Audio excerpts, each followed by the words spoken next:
मैं बहुत दिनों से तुमसे गौरी के बारे में बात करना चाहता था। किसी को भी उसकी फिक्र नहीं है यश, किसी को भी, खास करके बड़े पापा। मुझे तो लगता है कि जो कुछ भी हुआ उसकी सजा उस मासूम बच्ची को मिल रही है यश। यहां तक कि वो ये भी भूल गए कि उस घर में एक नन्ही बीमार बच्ची भी रहती है। उन्होंने तो ये नया फरमान जारी कर दिया है कि सब के सब उस बीमार बच्ची से दूर रहे।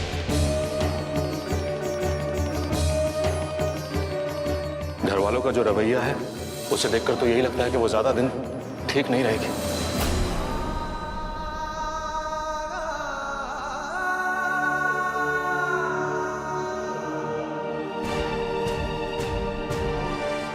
मैंने आज तक शील कुमार के खिलाफ कुछ नहीं किया,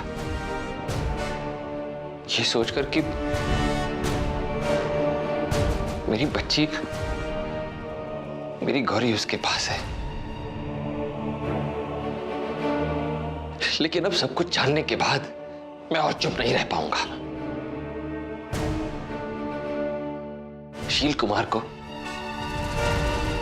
एहसास कराऊंगा उसके किए हुए हर गुनाह का, हर जुल्म का जो उसने हमारे साथ किया है। नहीं छोड़ूंगा मैं उसको, अब नहीं छोड़ूंगा उसे। अब वक्त आ गया है कि उसे उसके किए हुए हर गुनाह, हर पाप का प्रायश्चित करना होगा, हर कुकर्म की सजा भुगतनी पड़ेगी। तुम देख लेना, मैं उसे वो सारे जख्म, वो सारे दर्द दूंगा जो उसने मेरे मासूम परिवार को और मुझे दिए।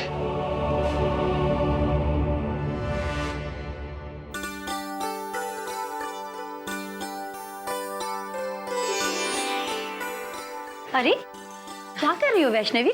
वो दीदी, कल से नवरात्र शुरू होने वाले हैं ना, तो बस उसी के लिए ये सब की सफाई कर रही हूँ। चलो मैं भी तुम्हारी मदद करवाती हूँ। ठीक है।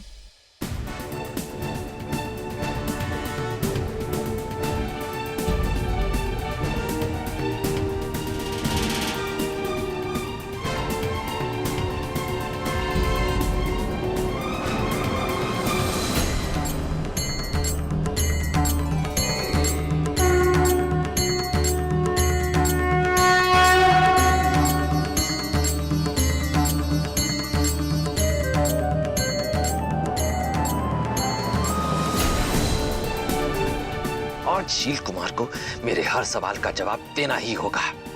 आज मैं उन्हें बता दूंगा, मेरी खामोशी को मेरी कमजोरी समझकर उन्होंने बहुत बड़ी भूल की है।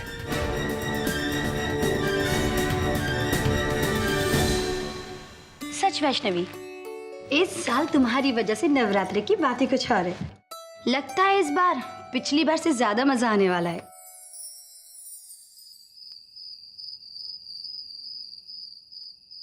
अरे यश भैया, आप यहाँ? शील कुमार घर पे है क्या? भैया आप पहले घर तो चलिए ना। मैंने तुमसे क्या पूछा?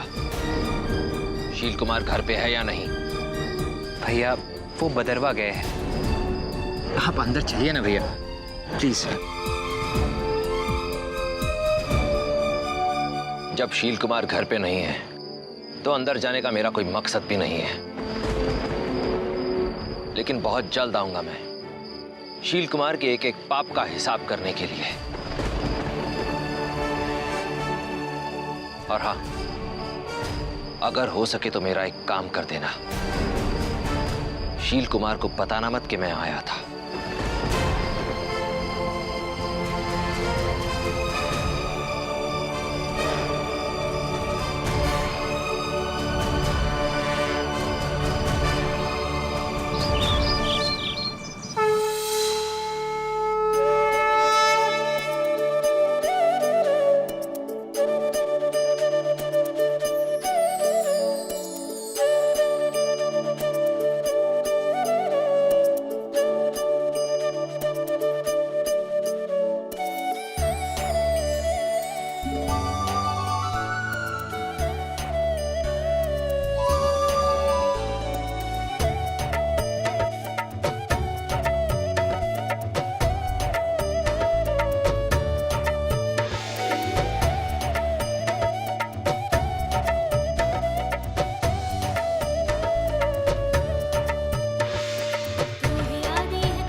रुक जाइए शेर जी, आपका इस टाइम आरती में जाना ठीक नहीं है। महानुभाव, क्या ये पूछने की गुस्ताखी कर सकता हूँ कि मेरा अंदर जाना ठीक क्यों नहीं है?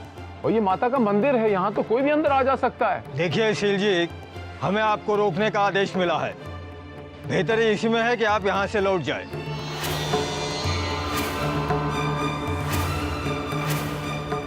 जय माता दी। जय माता। मनोज सर, राजदान से कहो कि मुझसे बात करे। यहाँ बदरवा में पानी कुछ सर से अब मुझे ही कुछ करना पड़ेगा। जी सर। खूब जमेगी जब मिल बैठेंगे दीवाने दो। जय माता दी।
वैष्णवी, हर साल इस घर में नवरात्रि का उत्सव मनाया जाता है, लेकिन आज की आरती में जो सुकून मिला, शांति मिली, ऐसा पहले कभी नहीं हुआ। हर साल की तरह इस साल भी हमारे घर के दरवाजे नवरात्रि के मौके पर माता रानी के भक्तों के लिए खुले होंगे। आप जब भी चाहें यहाँ आके माता रानी की भक्ति, पूजा और आरती का आनंद उठा सकते हैं। फर्क सिर्फ इतना होगा कि इस साल आरती हमारी बहू वैष्णवी करेगी। और हाँ, आरती से पहले वैष्णवी हमें माता रानी की कथा भी सुनाएगी।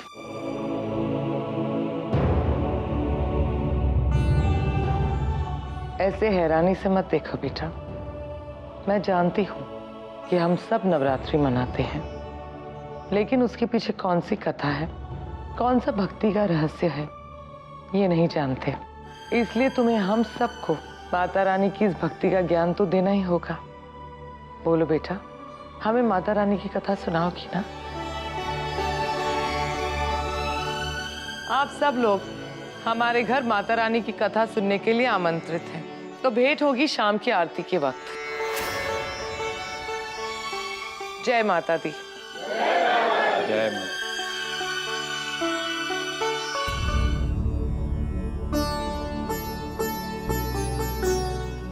मधुरा बेटा,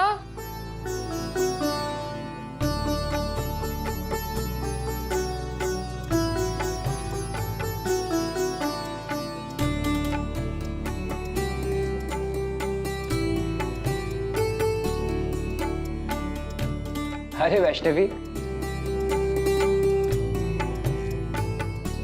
आओ तुम भी फलहार कर लो। जी नहीं, आज मेरा उपवास है। मैं आज पूरे दिन सिर्फ जल ग्रहण करूंगी और शाम की पूजा के बाद मैं अपना उपवास छोड़ूंगी। लेकिन वैष्णवी। वंश, आप चिंता मत कीजिए, मुझे बचपन से इसकी आदत है। मैं बिल्कुल ठीक हूँ।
प्रत्येक वर्ष चैत्र और अश्विनी माह में नवरात्र के दिन आते हैं, जब सारे संसार में माता दुर्गा के भक्त व्रत रखते हैं, माता के 9 रूपों की कथा सुनते हैं।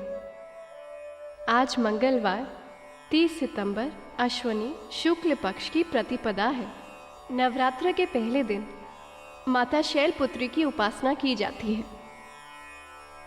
तो आइए माता शैलपुत्री की आराधना करते हैं।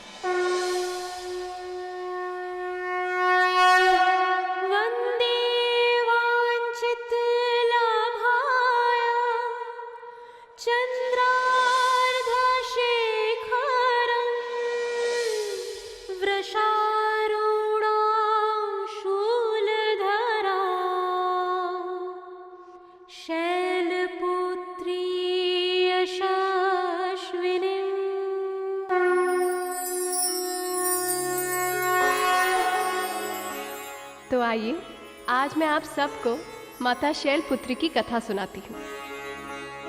प्राचीन समय की बात है। एक बार देव असुर के संग्राम में देवताओं की सेना असुरों से हार गई थी। देवराज इंद्र और समस्त देवताओं ने मिलकर भगवती जगदम्बा माता शेरावाली को सहायता के लिए पुकारा। उनकी दुख भरी पुकार सुनकर माता प्रकट हुई और उन्होंने देवताओं को वचन दिया कि वो शैलराज हिमाचल के घर में शैलपुत्री के रूप में अवतार लेंगी। शैलपुत्री गौरी जब बालिका थी तब गिरिराज हिमाचल ने उनका भविष्य जानने के लिए देवऋषि नारद को अपने भवन में बुलाया। नारायण नारायण। महाराज हिमाचल, जो कन्या इस विश्व का मंगल करने आई है, उस कन्या का भाग्य बाँचने का सौभाग्य मुझे प्राप्त हुआ है। इस कन्या के कारण लोग आपके भाग्य से ईर्ष्या करेंगे। 8 प्रकार की सिद्धियां और नवनिधियों की दाता है ये कन्या। हमारी गौरी ने राजकुल में जन्म लिया है। वर्तमान तो इसका शुभ है, परंतु हमें इसके भविष्य की चिंता है। देव ऋषि जी, आप हमें इसके भविष्य के बारे में बताने की कृपा करें। अवश्य महारानी। हा नारायण नारायण। ऐसे वर को पाना तो छोड़िए, सोचना भी असंभव है। कौन है, कैसे हैं? पुत्री गौरी के होने वाले वर हैं साक्षात कल्याण की मंगल मूर्ति महादेव, कैलाश जिनका निवास स्थान है, नंदी जिनके वाहन है, भूत प्रेत गण जिनकी सेवा में लगे रहते हैं, जिन्होंने लोक कल्याण के लिए अपना सब कुछ त्याग दिया, ऐसे महादेव। महारानी, जिस कन्या का भाग्य बाँचकर मेरे भाग्य जाग उठे, वो कहाँ है? उन्हीं शिव के मंदिर में। उसका अधिक समय वहीं कटता है। पुजारी जिसे शिव की स्तुति सुनती है और प्रसन्न होती है। कर्पूरगौरं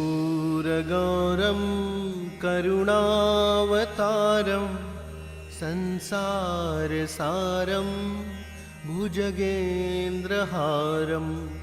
सदा वसन्तं हृदयाल वन्दे भवं भवानी सहितं नमामि। कर्पूरगौरं करुणावतारं संसारसारं भुजगेन्द्रहारं सदा वसन्तं हृदयाल वन्दे भवं भवानी सहितं नमामि। पुजारी जी, एक बार और। राजकुमारी जी, शिव स्तुति सुनकर आपका मन अभी भी नहीं भरा? मैंने नित्य कई बार आपको सुनाया है। पुजारी जी, आप जितना सुनाते हैं सुनने की इच्छा उतनी ही बढ़ती है। एक बार और सुना दीजिए। भोजन का समय हो रहा है। पिता महाराज हमारे बिना भोजन नहीं करते। गौरी, पिताश्री प्रतीक्षा कर रहे हैं, चलो। माँ, शिव स्तुति एक बार और सुन लूं, फिर चलूंगी। नहीं गौरी, पिताश्री को प्रतीक्षा कराना अच्छी बात नहीं है। चलो।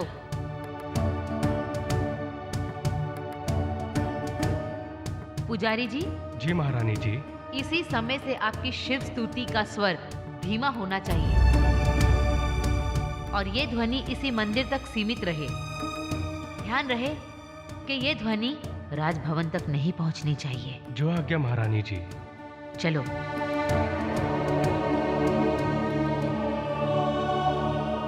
पिता महाराज। आओ गोरी आओ। हम। आपने सुना नहीं माँ क्या कह रही थी? क्या कह रही थी पुत्री? मैंने कहा है इसका शिव मंदिर जाना बंद। आज से ये शिव का नाम नहीं लेगी। शिव का नाम? महादेव का नाम क्यों नहीं लेंगी महारानी?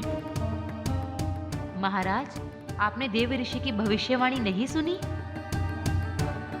अब कौन ऐसी माँ होगी जो अपनी कन्या का हाथ किसी ऐसे वर के हाथ में दे जिसके पास रहने को भवन नहीं और वाहन के नाम पर एक बैल हो और जो भूत प्रेतों के साथ रहता हो। महारानी, आप भगवान शिव का अपमान कर रही हैं। नहीं, हमारा ये उद्देश्य नहीं है।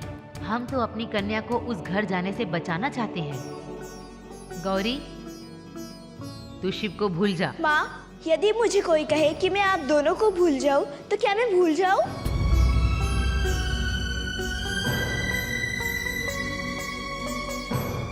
उधर तारकासुर के इंद्रलोक पर कब्जा करने से इंद्र और उनके देवतागण बेहद चिंतित थे।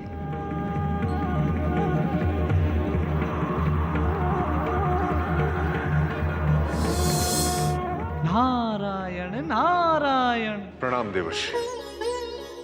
देवराज, इस प्रकार कब तक आप स्वर्गलोक से दूर भागते रहोगे? अब क्या बताएं देवर्षि, तारकासुर ने एक बहुत शक्तिशाली वरदान प्राप्त कर लिया है जिसे देवता भी नष्ट नहीं कर सकते। उस दुष्ट के विनाश के लिए हमने मां आदिशक्ति से प्रार्थना भी की थी। उन्होंने तो शैलपुत्री के रूप में हिमाचल के घर अवतार ले लिया है। हमने उनकी जन्म पत्रिका पढ़ी है देवराज। उनका विवाह भगवान शिव से होगा। परंतु देवर्षि, ये कैसे संभव है? भगवान शिव तो कैलाश की किसी कंदरा में साधनारत है। दक्ष पुत्री मां सती ने उनका सम्मान रखने के लिए जो आहुति दी थी, उसके उपरांत ही वो समाधि में लीन हो गए। देवराज, आप तो बस किसी प्रकार से भगवान शिव को उनकी गुफा से बाहर निकालने का कोई उपाय सोचिए। नारायण नारायण।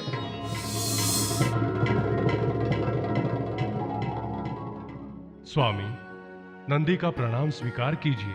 कई बरस बीत गए स्वामी, आपने तो अपने सेवकों से बात तक नहीं की है। माता सती के जाने से दुख हमें भी है, परंतु आप तो न रूठे स्वामी। सारे गण लोग आपकी प्रतीक्षा कर रहे हैं। कब आप अपनी समाधि तोड़ के आएंगे? साधना और संकल्प के इस संघर्ष में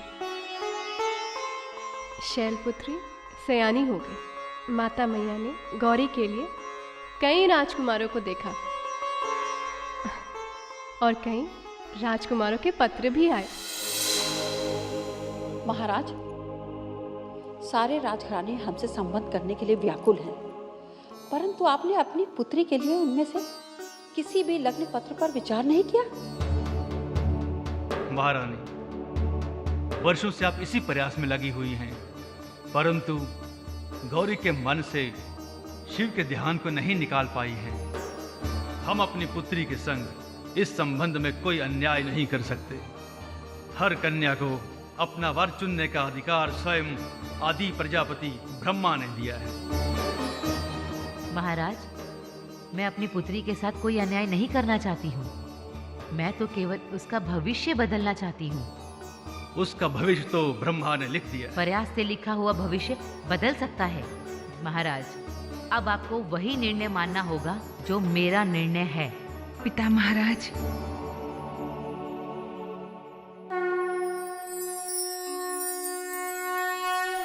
आप और पिता महाराज मेरे लिए ईश्वर के समान हैं।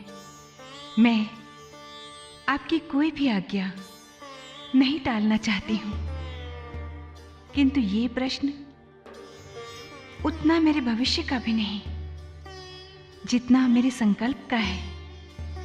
महादेव को अपने पति के रूप में प्राप्त करना मेरा संकल्प है। मैं यदि विवाह करूंगी तो सिर्फ शिव से, अन्यथा मैं आजीवन कुंवारी रहूंगी। ये मेरा दृढ़ संकल्प है और इस संकल्प से स्वयं शिव भी मुझे नहीं हटा सकते।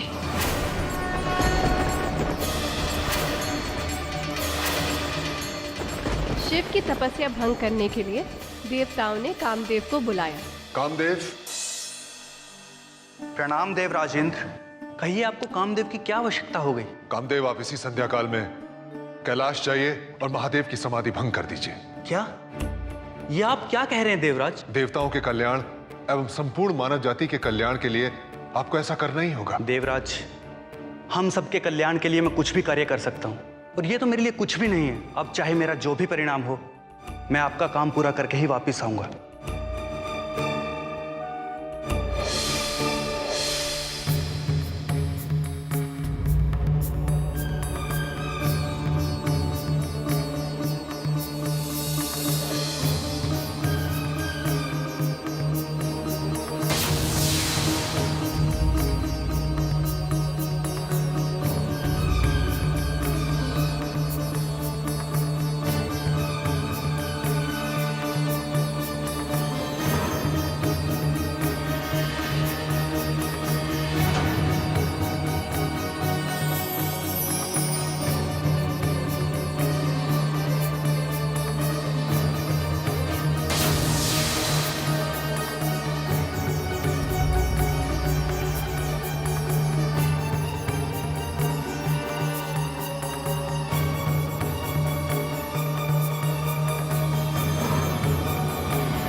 प्रभु, प्रभु क्षमा कीजिए। प्रभु क्षमा। जिस हृदय में सती की स्मृति की समाधि है, तूने उस पर अपना बाण चला दिया। जो लोग बिना परिणाम जाने कोई कार्य कर बैठते हैं, उनका क्या परिणाम होता है, ये तू भी देख।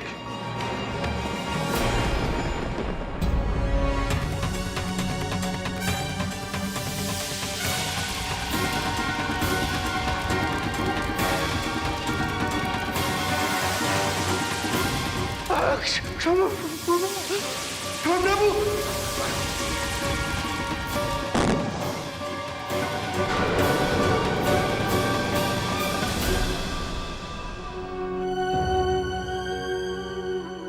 अपनी गौरी का कोई समाचार मिला? क्षमा कीजिए महाराज, आपको एक सूचना देनी है। आज्ञा है। प्रातःकाल राजकुमारी आई थीं। उन्होंने मुझे कहा कि वे शिव को पाने के लिए हिमालय में तप करने जा रही हैं। हिमालय में तप? इतने शीतकाल में? महाराज, गौरी को बचा लीजिए। चलिए उसे ढूंढने चलिए। चलिए।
एक तरफ भगवान शिव अपनी समाधि में डूबते ही चले गए और दूसरी तरफ शैलपुत्री का संकल्प दिन प्रतिदिन और दृढ़ होता चला गया।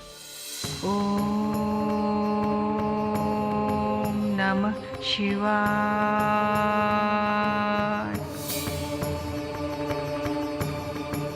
नमः शिवाय।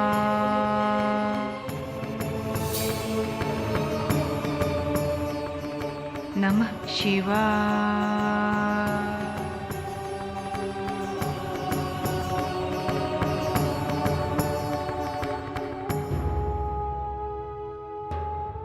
नमः शिवाय।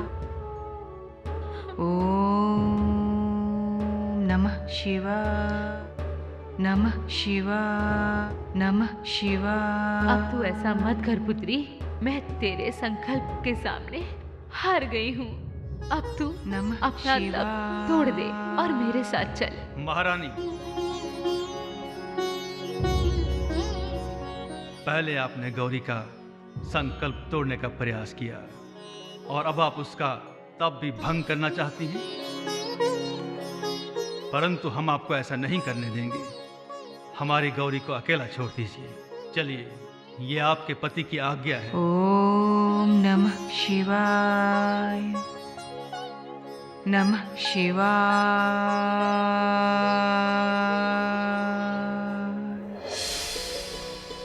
नमः शिवाय।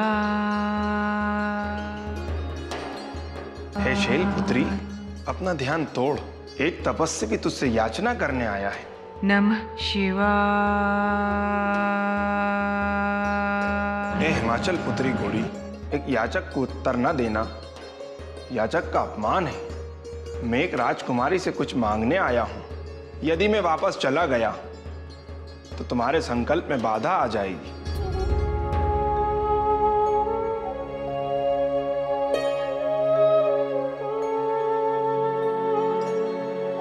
क्यों शैलपुत्री, इस याचक की याचना पूरी होगी या नहीं? ऋषिवर, मैं इस समय अपने भवन से दूर अपने आराध्य तक पहुंचने की साधना में हूँ।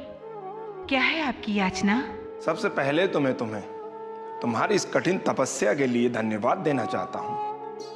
इससे पहले ऐसा तप अभी तक किसी ने भी नहीं किया। मेरी याचना एक प्रश्न के रूप में है। पूछिए, आपका प्रश्न क्या है? तुम्हारी ये कठिन तपस्या देखकर ऐसा लगता है कि तुम अपने आराध्य से कोई दुर्लभ और बहुत बड़ी याचना करना चाहती हो। आपने सत्य कहा। मेरी याचना एक ऐसे धूल के कण के समान है जो सूर्य को पाना चाहता है। क्या मैं जान सकता हूं कि तुम किस वस्तु की प्राप्ति के लिए अपने प्राण त्याग देना चाहती हो? वो एक प्राण से अधिक प्रिय और प्राण से अधिक मूल्यवान है।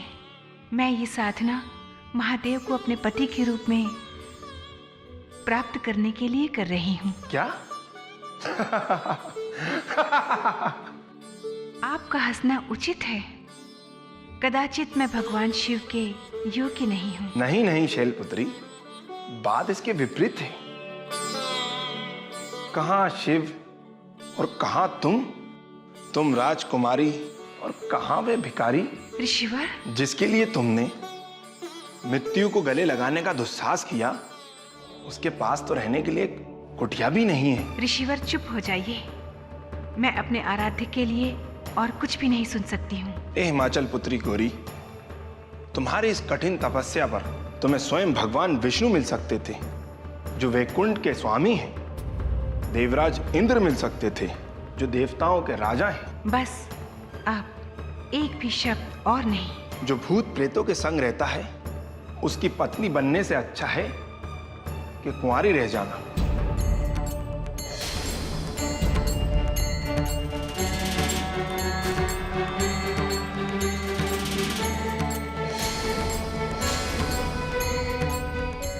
पाखंडी, तू ऋषि के वेश में एक दुष्ट आत्मा है। पापी, रुक जा, मैं तुझे श्राप देती हूँ। नहीं नहीं गौरी,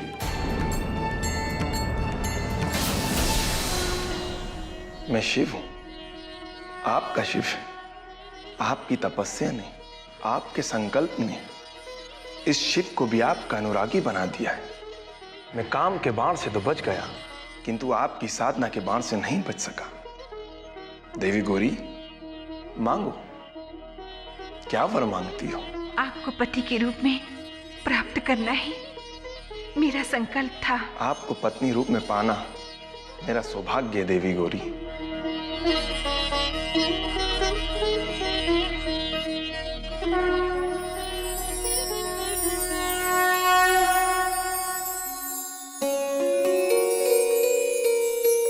ये क्या कर रही हैं देवी? आप तो स्वयं शिव की शक्ति हैं।